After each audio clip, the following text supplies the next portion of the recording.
jaajëfal les téléspectateurs Bantamba TV et les internautes AM TV comme ni mu koy defee rek muy émission 100% football local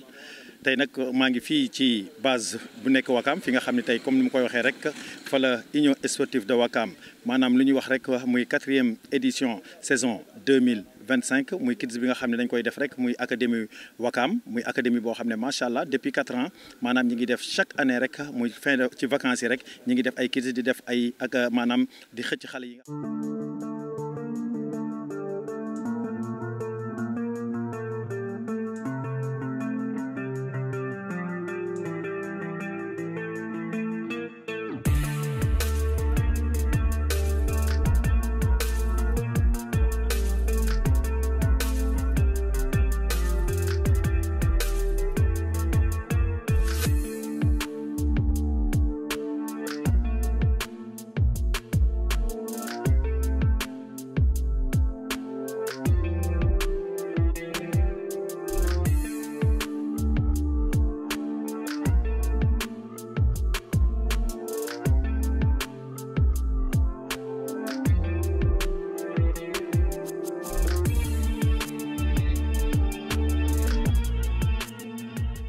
waaw di nuyu les téléspectateurs Bantamba TV muy mbégte rek ak contentement et les internautes AM TV avec l'ambassadeur du football local l'international Asma Moun rek comme li may wax rek bëgg visibilité ak lumière bi nga xam ne rek mi ngi ci le monde sportif di ko génne ci télévision bi nga xam ne mooy télévision askan bi muy mbégte nag tey ñëw fii ci Wakam ñëw nag seet si waa Wakam comme ni ma ko waxee muy 4e édition mooy kids bi ñuy def chaque année muy académie Wakam muy académie bi nga xam ne macha allah gis nañ maanaam organisation bi nga xam ni moom c'est exceptionnel comme ni ñuy wax rek Wakam moom macha allah gis nañu am benn vision boo xam ne ci sport sénégalais lii rek lañ soxla si sunu équipe yi di defaat appel rek les clubs traditionnels comme ni ko Wakam defee ni ko Jaraaf defee bëgg nañ muy Gorée di ay Linguère di Jal Diop di yooyu yëpp équipe yooyu yëpp yi nga xam ne ay équipe traditionnelle lañ bëgg nañ tey ñu ñëwaat ci élite bi parce que équipe la yoo xam ne tey dañu marqué football Sénégal te xam nga rek Asma Moun moom ci valeur rek laay dox damay bëgg rek lumière bi nga xam ne mi ngi ci les hommes de l'ombre ñi nga xam ne tamit ñi ngi ci ginnaaw di liggéey pour le développement du football sénégalais damay jaadu may dem di leen seeti di waxtaan ak ñoom comme di wax rek des fois ma sànni xeer yenn gars yi na leen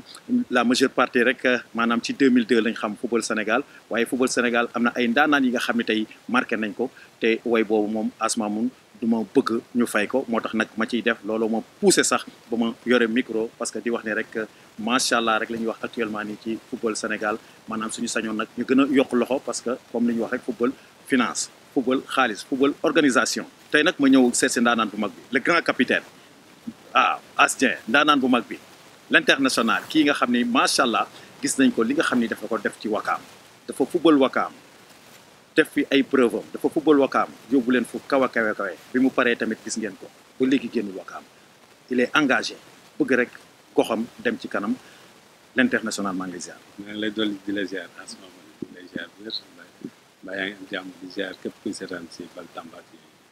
dëgg la comme ni may wax rek xam naa avant may dem ci émission bi rek foofu ma rendre hommage ki nga xam ne tamit maanaam assance am dafa feeñ tey waaw parce que doon nañ ko gis macha allah ci kids bi ngeen xam ne da ngeen koy def chaque année muy Fa Diouf ñu koy ñaanal yàlla sunu borom xaare ko àjjana.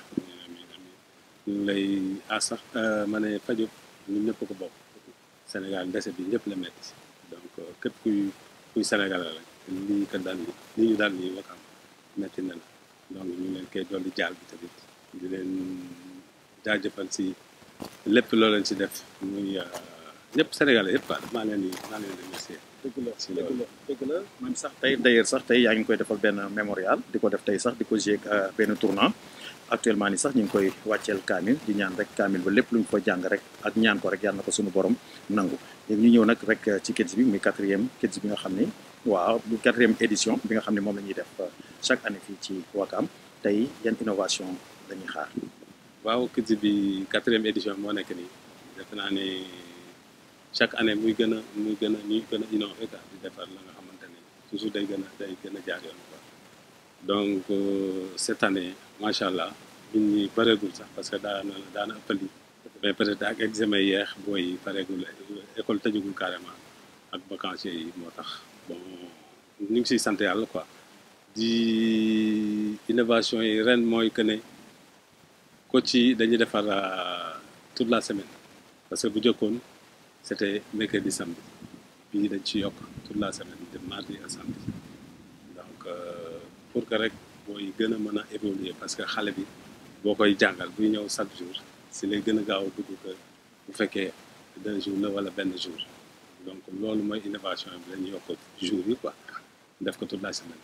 du mardi au samedi donc horaire yi nag c'est mardi 17h 19h la mercredi il y a 16h 18h comme d'habitude jeudi bi wala 15h ba 17h il y a vendredi c'est le matin 8h 10h ak samedi 9h. pour intégrer na. pour intégration bi donc mooy mercredi samedi bi rek c'est 45 000 ak 30 000 bi mooy weer bi quoi 15 000 yi mooy inscription bi donc pareil. inscription équipement yi. waaw ñoo leen jox lépp ñoo leen jox lépp équipement maillot short ba donc ak saak sax quoi léegi nu mu la waxee semaine bi de 15 000 la inscription ak 50 000 mooy mensualité bi quoi waaw loolu ñoo leen jox tout ñoo leen jox tout équipement tout ba pare bus bi day def ramassage si biir dëkk bi Ouakam mais du génn Ouakam day def ramassage biir Ouakam. comme ni nga ko waxee day def ramassage biir Ouakam est-ce que tamit comme ni ngay wax rek seen académie bi tamit ba léegi yaa ngeen ci li ngeen nekkoon wala innovation bi àggagul tamit ngeen def internat rek. si ñu ngi ci ba léegi académie bi ba léegi mënaguñu def internat parce que suñu chaise bi ba léegi pareegul donc actuellement nii booy dañuy entraîné rek dem ñibbi quoi académie kiw XLR bi lay am année XLR lay nekk quoi donc vacances yi nii kids bi mooy am quoi kids bi après saison régulière bi championnat bi ki démarré c'est l'académie di entraîné ñoom it di s'entraîne 2 fois dans la semaine parce que problème terrain la ñu am aussi moo tax autorité yi war nañu si jàppale boo ko am dafa am stade parce que loolu c'est fii ñu nekk nii di fay entraîné dañuy am difficulté dañuy fay terrain bi donc obligé de fay dañuy fay dafa cher donc moo tax ñuy def loolu moo tax ñu ñaan autorité sénégalais ñu jàppale Ouakam ñëpp am nañu stade bu mu des Ouakam stade ba mu des Ouakam appel boobu dinaa ko def comme ni nga wax rek ci autorité yi comme ñaan nga autorité yi man damay ñaan nag autorité yi nekk Ouakam monsieur le maire tey jii nii comme ni ñu koy waxee Ouakam am na stade tey jii suñu sañoon tamit partenariat yaa ngi fi bailleur yaa ngi fi kon monsieur le maire suñu sañoon tamit ci loolu moom waroon nga ci mën a gën a def benn engagement rek pour Ouakam le plus rapidement ñëw ba am stade boppam parce que lii muy def fii defe naa ni defoon ko ci stade dina gën a am benn engouement dina gën a am benn popularité et puis tamit dina gën a facile pour sax ci inscription yi parce que xëy na li ñuy fay fii sax moo tax inscription yi gën a yéeg kon j'appelle le maire pour rek mu bàyyi xel ci loolu bu koy ñaan rek mu def le plus rapidement rek wut ay partenaires rek ñu defal stade Ouakam di wax ni nag as comme ni ñu koy waxee gis nañ macha allah chaque année saa yu ñëw may am contentement am maanaam ñoom ba tey comme bu daaw ni dafa mel ni accéléré communication bi xam naa dafa war a parce que dañ naa gis benn kurs boo xam ne waaw boo gisee loolu li waral yëpp mooy que ne ren année mois yi mujj yi daal mooy que suñu gerte gi booy bi donc gars yi concentré ñu si woon quoi ñu ngi woon si championnat bi aussi à fin championnat bi difficile bi ñu doon jéem a di jël bi donc loolu yëpp da si joué quoi moo tax kii bi dal trop boo gisee samedi bi la passé la démarré sax moo tax ñu wala tey Sénégal gépp nañ ko yëg avant dañ daa ouverture de la fekk waaw parce que loolu moo gën a gàllankoor quoi xam naa ni foofu ma toll ci seen saison ren bi macha allah parce que comme ni nga wax rek gis nañ maanaam prestation bi jaar na yoon parce que waxtaan naa ceeg sax yenn gars avant may ñëw di wax rek ni Ouakam gis nañ ko macha allah peut-être début bi xawoon na compliqué mais après gis nañ ko nekk ci benn rythme boo xam ne ba mën nañ wax 2 ou 3 derniers matchs yi dafa naa si la ñàkk maanaam titre kii bi quoi champion maanaam espoir bi nga xam ne moom la amoon quoi mais comme ni may wax rek tey ci Ouakam prestation bi ñu def ci saison bi xam ñu jàngat waaw di kontaan rek parce que on a fait une très bonne saison parce que boo seetlu yàgg on était en D2 bi ma suñu deuxième année bi ñu ñëwee tamit defaru daaw xawoon na difficile ren début bi nekk na woon parce que je savais que ne on a une bonne équipe parce que début championnat bi ñun pour ñu dugal ñu bi dafa jafe. On avait une bonne défense, un bon milieu de terrain. Li ñu manqué woon moo doon devant kuy dugal bii moom lañ amoon parce que on avait que deux attaquants keneen kii c'est un gamin ba nga xam ne rek mu ngi door a yéeg mais après ak mercato bi bu mu ñëwee Aziz ñëw Koli ak Boy Sarr ambition bi dafa gën a yéeg parce que après on avait une très bonne équipe moo tax bi ñu ñëwee jouer ba maintenir gars yi ne acca comme fii la daal waaw nañ dem jéem a xëccoo affaire bi bon yàlla def rek li muy def donc ñu kontaan si loolu di remercier booy di leen vraiment di leen encourager bu baax a baax ñëpp kontaan ak dirigeants yi le staff technique est très content donc on a fait un bon boulot ñu ngi lay ziar wér di kontaan si yow nag di la fi ñu la oo nga ñëw ñu ngi lay remercier bu baax a baax a baax li nga jublu nii yàlla na la si yàlla jàppale ba nga ci raw ñëpp incha allah bu soobee yàlla kontaan naa lool si yow. c'est un grand défenseur un grand libéro ki nga xam ni tey comme li may wax rek chaque jour marqué na ma tamit ci sama football parce que comme ni wax rek daje nañ ci terrain mais mu nekk ku intelligent parce que chaque jour ak moom rek su ma doon jouer ci ay xel lañ doon jouer waaye nag chaque jour rek comme li may wax rek ma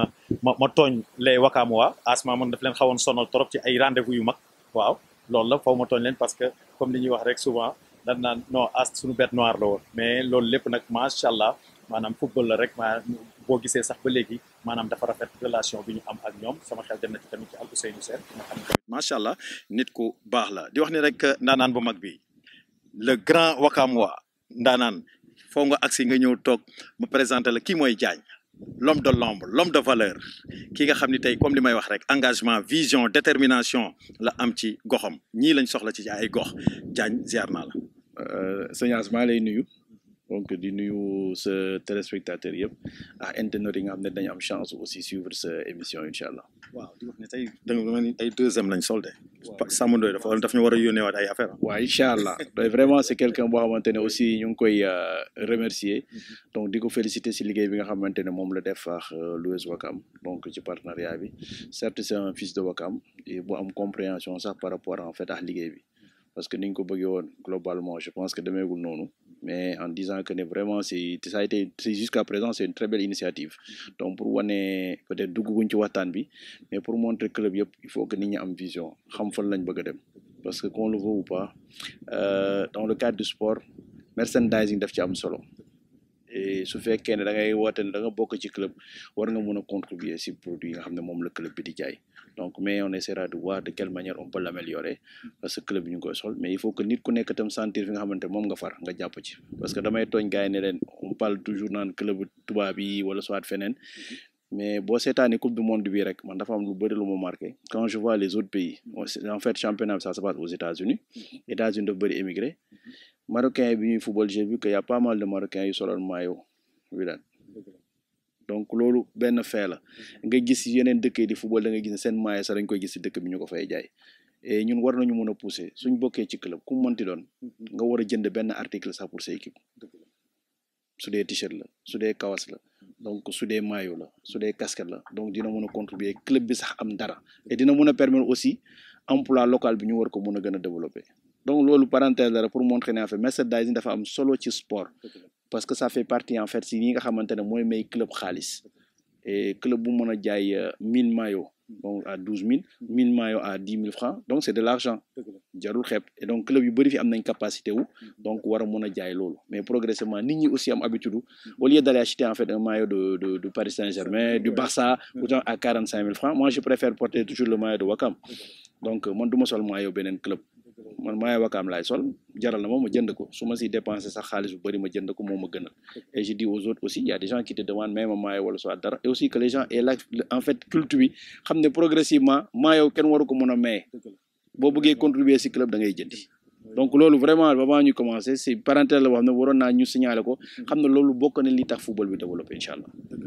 waaw wax na lu am solo comme ni ñu wax rek muy Samba Ndoye di nit ku baax sama xarit la même li ma sol nii yëpp wax dëgg yàlla moo ma koy yónnee muy nit koo xam ne dafa am vision comme ni ma wax rek parce que tey su ma ci waxaatee rek day nekk répétition parce que li Diagne wax loolu rek lay wax tamit ku bëgg a jàppale sa équipe moom da nga war di dem di xool li nga xam ni moom moo koy jëmale kanam li nga xam ne tey mooy tax mu am xaalis nga koy def muy jënd maillot pour sa club ñu gis nag Ouakam boo xam ne tey macha allah comme ni may wax rek chaque jour yaa ngeen ci organisation mais tamit comme ni wax rek xam naa ni ren am na ay faits marquants accident yoo xam ne tamit dal na leen ci biir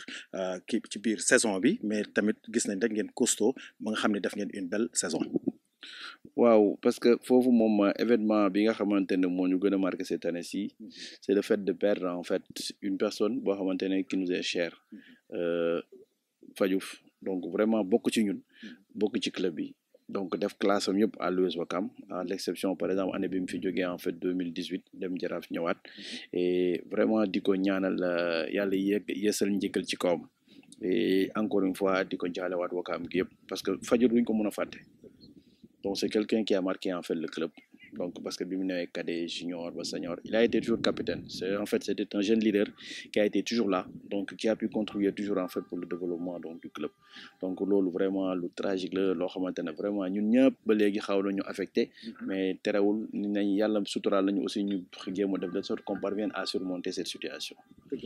waaw léegi nag ma ñëw tuuti parce que organisation ku ne Diagne na vision parce que gis nañ macha allah comme la ñuy wax rek yaa ngeen ci woon ci benn projet boo xam ne bu ñu jotee waxtaan daaw gis nañ bon mu am tuuti amélioration parce que dama gis affaire yi xaw a yéex muy siège bi ak yooyu parce que ku ne Ouakam xam ne c'est un grand club ku ne club nag dina am basket am na yëpp am na discipline yu bëri mais dañu gis macha allah lépp lu ñu koy defee ci football yaa ngi koy defee ci yeneen discipline yi fu projet yi toll. ci projet yi je pense c'est la vision en fait d'abord du président accompagné par son comité directeur et le bureau donc pour wàlla rek njiit aussi bu ñëwee ne la man dama bëgg a jiite am na xalaatam terewul ñu mu bokkal aussi ku nekk aussi am na xalaat bu ñu ci mën a yokk suñ su jubóoyee ñu war ci mën a ne. kon nag ci kii bi parce que xam naa temps bee ma tënk di wax ni rek dama am benn remarque bu ma remarque maanaam Jaraaf Ouakam lan mu nekk seen diggante. Jaraaf Ouakam non amul benn diggante c'est un championnat non je pense. mais dama gis maanaam li ngeen koy préparé doo leen ko préparé beneen match maanaam damay gis chaque jour maanaam dafa am benn derby boo xam ne depuis suñuy temps la mais damay gis ba léegi loolu mooy am. waaw tu as parlé de derby c'est tout à fait normal et c'est psychologique c'est pas uniquement contre en fait Jaraaf il y a d'autres équipes nous quand on joue avec Teungueth c'est presque pareil nous sommes des équipes de Dakar quand on joue avec Ngor c'était presque pareil quand on joue avec Yoff c'est beaucoup plus en fait moo ëpp benn engouement que bu ñuy jouer Jaraaf. Oui, quand on joue avec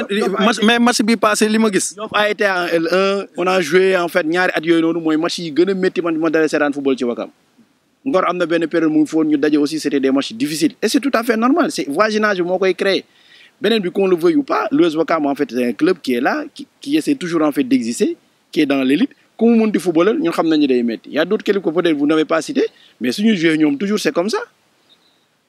léegi ñu ñëw foofu parce que tuuti ñu tëjee ko foofu comme ni nga wax noonu xam nga rek maa ngi jégalu nga maam Ali maanaam waaw maanaam ci loolu parce que dañu gis est-ce que tamit ak ni football bi demee ay Jaraaf Ouakam ni mu neexee Jaraaf Pikine Ouakam Guédiawaye wala loolu club traditionnel yooyu mais dañu gis yooyu yëpp maanaam amatul maanaam comme dañu naan booy jouer kii 50 na ñëw 100 nga ñëw est-ce que loolu yoon la ci football Sénégal. waaw 50 na ñëw 100 na ñëw parce que je vous donne l'exemple en fait cette année-ci on a joué contre Pikine le match qu'on a joué contre Pikine man en fait maa ngi jóge ci région ñibbise j'ai fait tout pour être là bi ma ñëwee ci stade bi match bu devait commencer en fait à 17h déjà en fait à 13h47 bi ma duggee ci stade du Pikine j'ai vu les Ouakamois étaient déjà au stade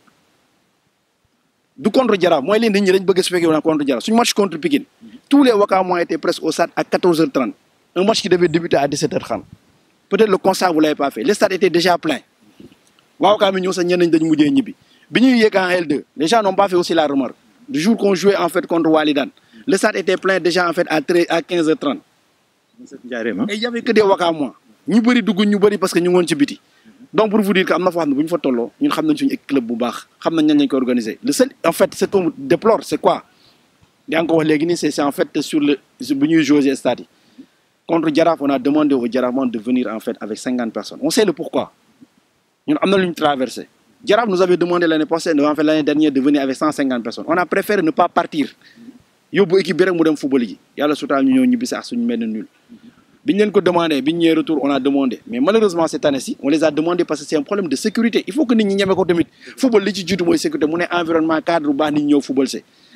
bu ñu toppee loolu rek mun na indi beneen quoi boo xam ne ñun mënuñ ko gérer mais on savait que ne si Jaraaf venait avec 50 personnes quel que soit lu munti am ca stade bi nous Ouakam on peut prendre notre responsabilité pour le gérer. dañ ko yëgale ci plateau parce que yow li ñu war a waxtaan moo bari muy mbégte rek di kontaan ci yow di wax ni rek kontaan naa macha allah yow di wax ak yow ci football ak ci organisation ak ci vision daf may neex parce que macha allah yàlla may na la xam-xam boobu li ñuy ñaan rek mooy yàlla gën la teg loxo di wax kontaan naa ci yow ban message ngay lancé.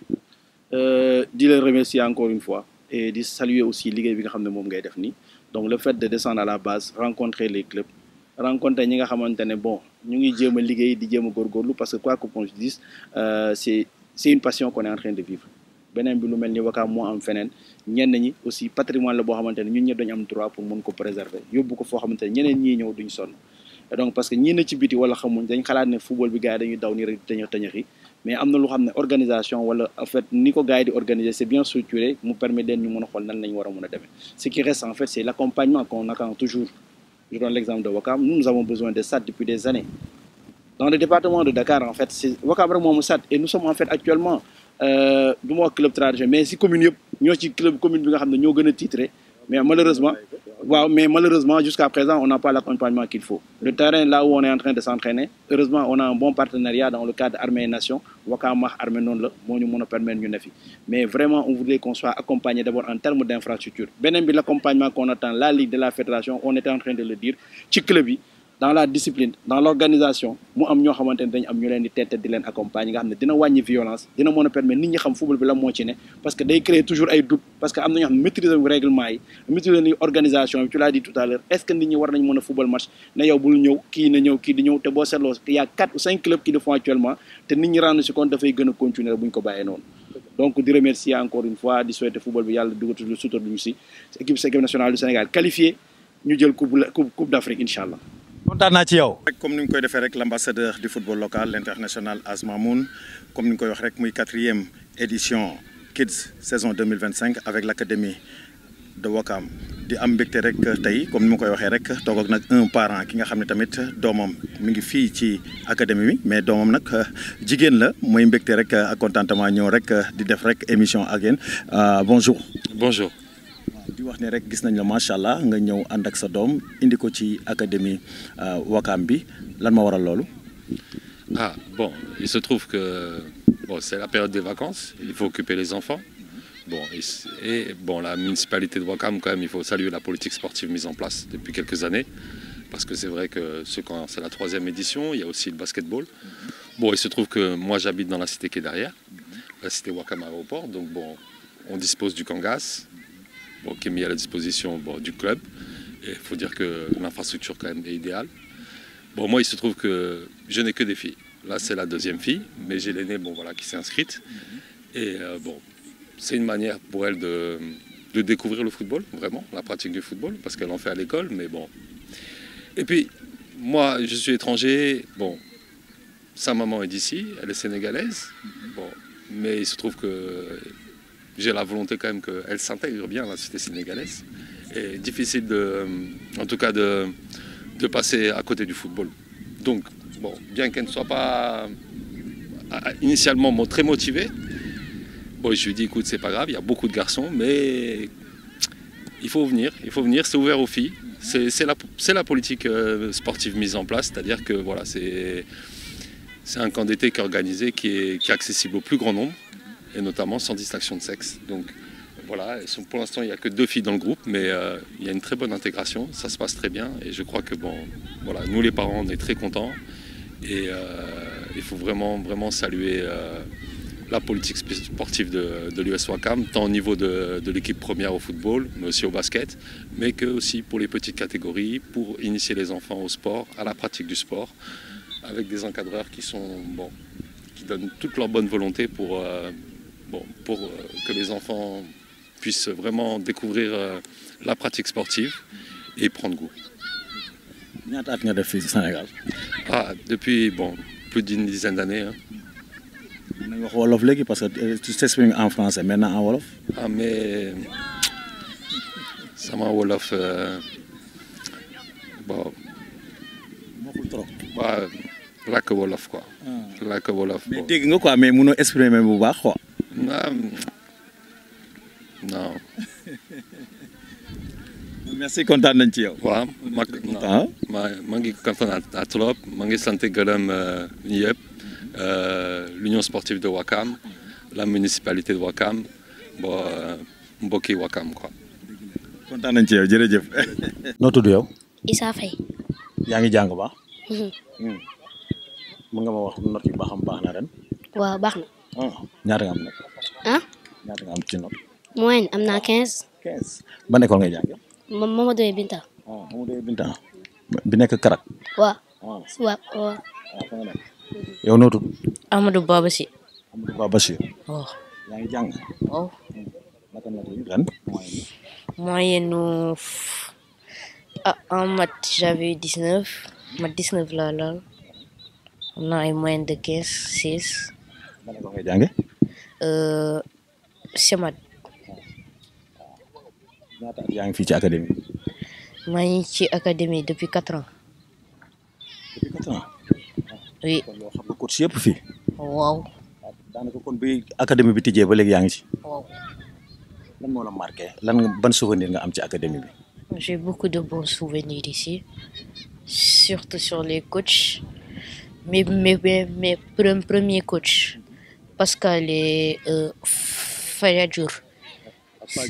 Ouais. J'ai des bons souvenirs chez eux. ñu wax tuuti rek ci sa comme tudd nga ko Fadjouf moom nga xam dafa décédé yan souvenir nga am ci moom. C'était un bon coach. Il faisait tout pour que les élèves ils se sentent ils ne se sentent pas nuls. Il faisait tout pour qu'ils ne se sentent pas nuls. Par exemple, pendant les pénaltys, parfois quand il y avait que des gens avec un bon niveau qui tiraient, ils disaient non, toi tu ne tires pas, laisse-lui tirer. Si la personne elle loupait, elle lui disait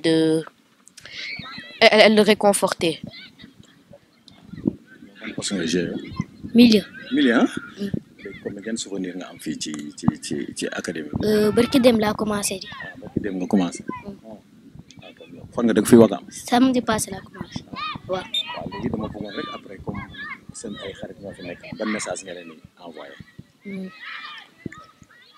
de football bu baax concentré wu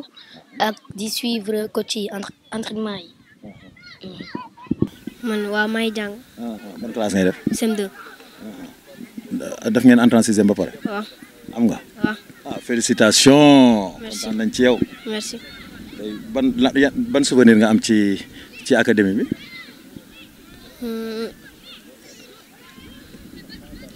nga ci yàgg nga fi. waaw. moo tax ma laaj. L'année passée, quand on a battu les U15, 2-0,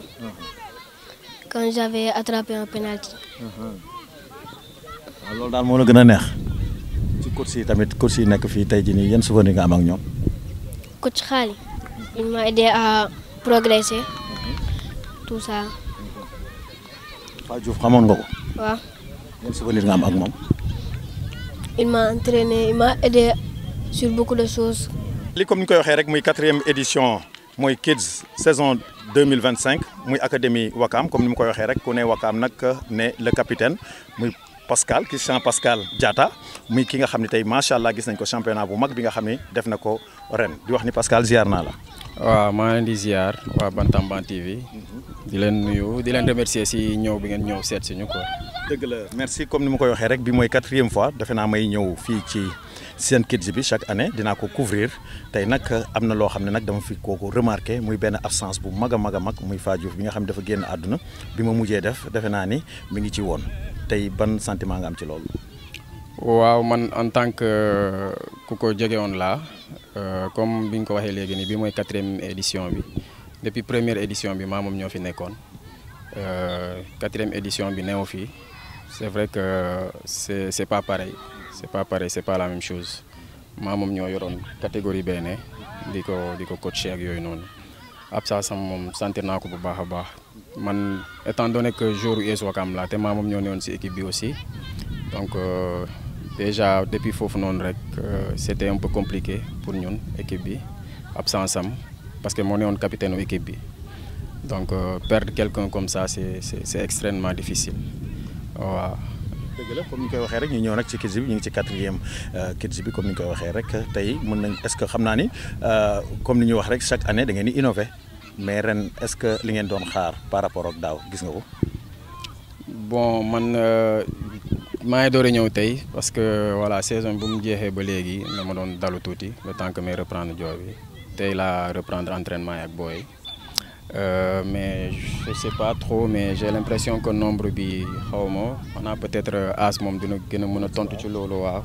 je peux pas m'aventurer pour wax parce que leeruma quoi tey laay door a ñëw. waaw dëgg la comme ni nga ko waxee rek ñu ñëw nag parce que du ma la gis tamit te du ma ñëw parce que gis naa une belle saison bi nga xam ni moom la Union Sportive de Ouakam def comme rek en tant que joueur est-ce que am nga ci satisfaction ci sa équipe. waaw satisfaction bu rëy rëy sax parce que je pense que au début loolu neewuloon objectif bi. Mais comme on dit, l'appétit vient en mangeant. Au fur et à mesure ñuy jouer, c'est vrai qu'au début c'était très difficile, c'était compliqué. Daanuñu woon gagner, on faisait des matchs nuls et tout. Gars yi ñu doon tooñee ay Lac de Guiers 2 ak yooyu noonu. Mais après à force de travailler ak voilà waxtaan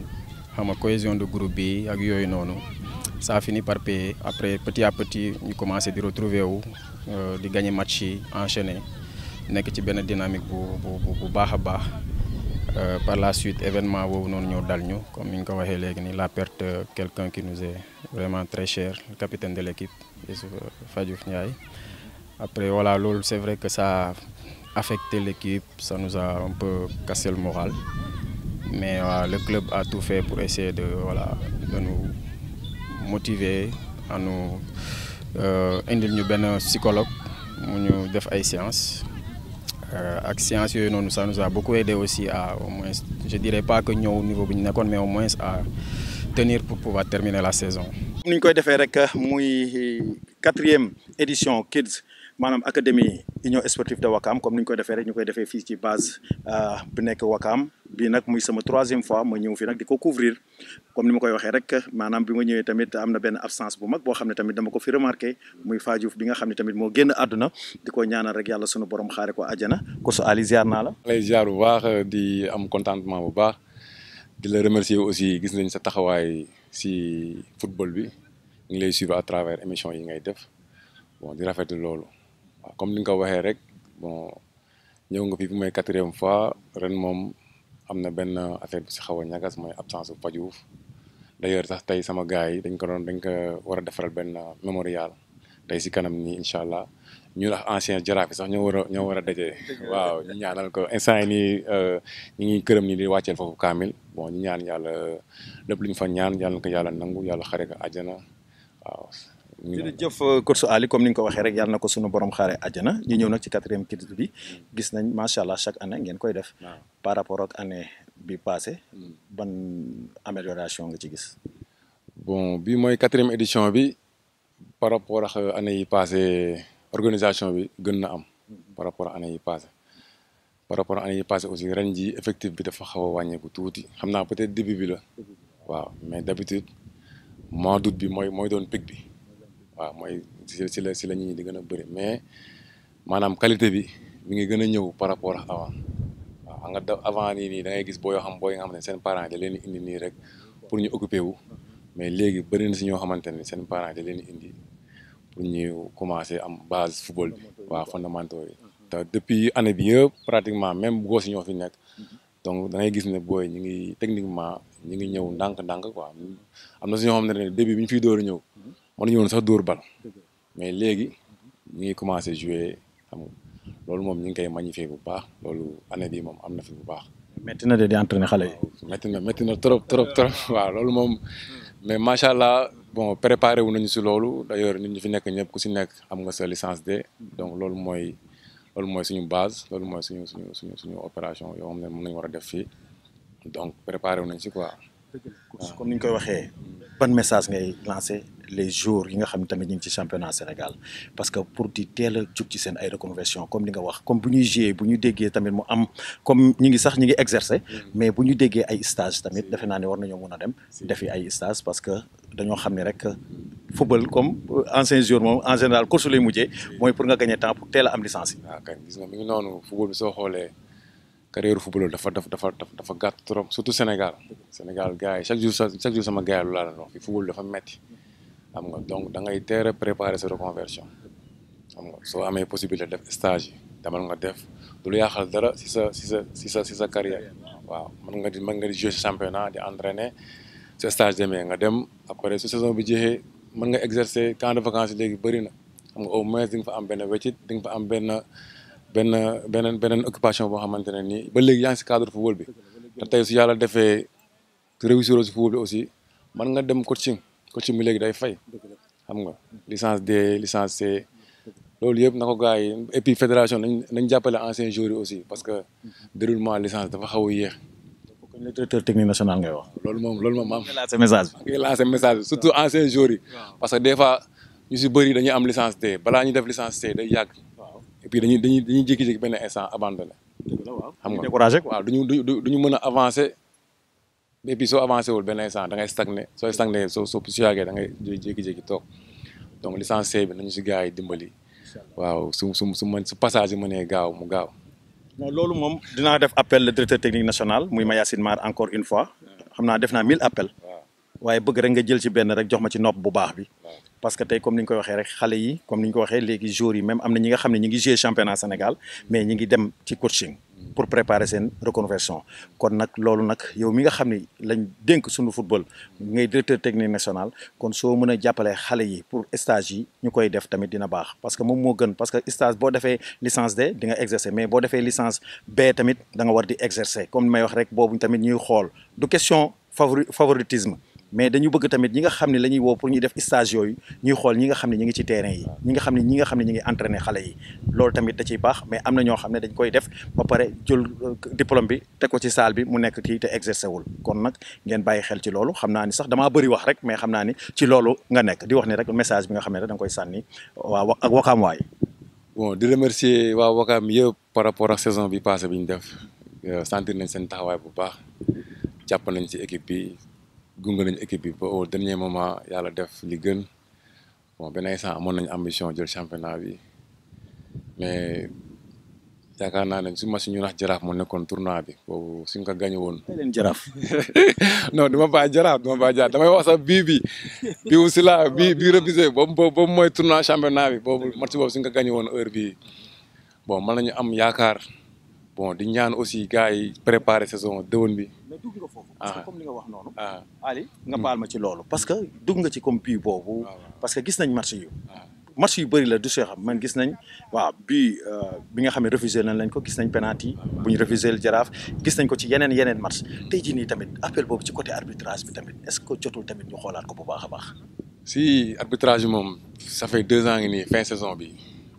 dafa xaw a des tuuti waaw je sais pas niveau arbitre la wala. donc mënoo ko situer quoi parce que arbitre yi en général ñoom du ñu communiquer. est-ce que tamit loolu du manque de moyens est-ce que bu nekkoon tey am nañ ay VAR comme li nga xam ne moo am ci football moderne est-ce que arbitre yi du ñu mën a def parce que nit rek la. si loolu aussi bon su dee techniquement gars yi mën nañ ko apporter le championnat bi bon ce serait meilleur waaw. kon làmb ji sax def nañ ko. waaw gis nga làmb ji sax am na léegi VAR donc football bi comme que léegi match yëpp gars yi ñu ngi koy filmer.